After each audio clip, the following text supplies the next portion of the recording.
നമുക്ക് രണ്ടുപേർക്കും കൂടി കമ്പോളത്ത് പരിചയം പല കമ്പോളത്തിൽ കുറച്ച് സാധനങ്ങൾ വെക്കണം ആ മോളെ. ഞാൻ നിങ്ങളുടെ ഒന്നും വരുന്നില്ല. ഒരു കോമൺ സെൻസ് റിച്ചും ഒന്നുമില്ല. കാര്യം എന്ത്? ഈ കടയിൽ പോണ അവിടെ പോണ ഇവിടെ പോണെന്നൊന്നും പറയാൻ പാടില്ല. പിന്നെന്താ കടയിൽ ഷോപ്പിംഗ് മാളിൽ പോണം. ഷോപ്പിംഗ് അതെന്തര് ചേച്ചി? അപ്പൊ പലൊരു വലിയ ഷോപ്പിംഗ് മാളുണ്ട്. നമ്മൾ ചിലപ്പോ ഒരു തൊപ്പിയിട്ട് ഒരു മാമം വന്ന് ക്ലാസ് ഇട്ട കഥ ഇങ്ങനെ കുറക്കും. നമ്മളൊരു ഉരുട്ടുന്ന വണ്ടിയും കൊണ്ടുവന്ന് ആവശ്യമുള്ള സാധനം പറക്കി ഇടണം. അത് ഇനി നമ്മള് കടയിലൊന്നും പറയരുത്. പൈസ അവിടെയൊക്കെ പോവാൻ അണ്ണൻ തന്ന 500 രൂപ അണ്ണ ഇന്നലെ ഓവർ ഫിറ്റ് ആയിട്ട് പോക്കറ്റിൽ നിന്ന് ഒരു 200 രൂപ ഞാൻ അടിച്ചു മാറ്റി. അടിച്ചു മാറ്റിയത് എടുത്തതെല്ലാം കൂടി 10,000 രൂപയുണ്ട്. പിന്നെ നീ എന്തൊരു മേടിക്കാൻ പോണു?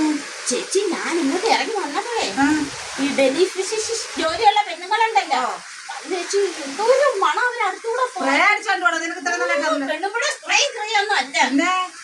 കപ്പട്ടപ്പുള്ള മുക്കി അമ്പറ്റുള്ള അത് മുക്കുമ്പോ സോപ്പിടണ്ടേ? ഇല്ല, സർപ്പൊടി മുക്കിയാൽ ഇട്ടാ മതി. ഇത് മുക്കിയ അപ്പോഴത് എവിടെ അപ്പുറത്തെ കട ഉണ്ടായിരുന്നേ? അത് അവിടെ ഒന്നും ഇല്ല. അത് ഇച്ചിരിയേ ഉള്ളു.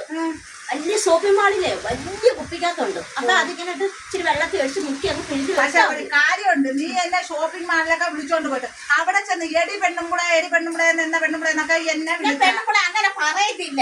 ഞാൻ എന്തെന്ന് വിളിക്കും?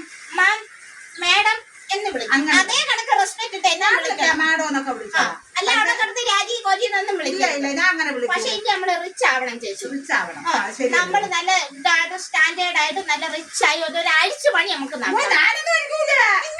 പോകണ്ട. അതൊന്നും അല്ല ഞാൻ പറഞ്ഞത്. ഓ അത് ശരി. നാടോടുമ്പോ നടുവേ ഓടണം. ഓക്കെ.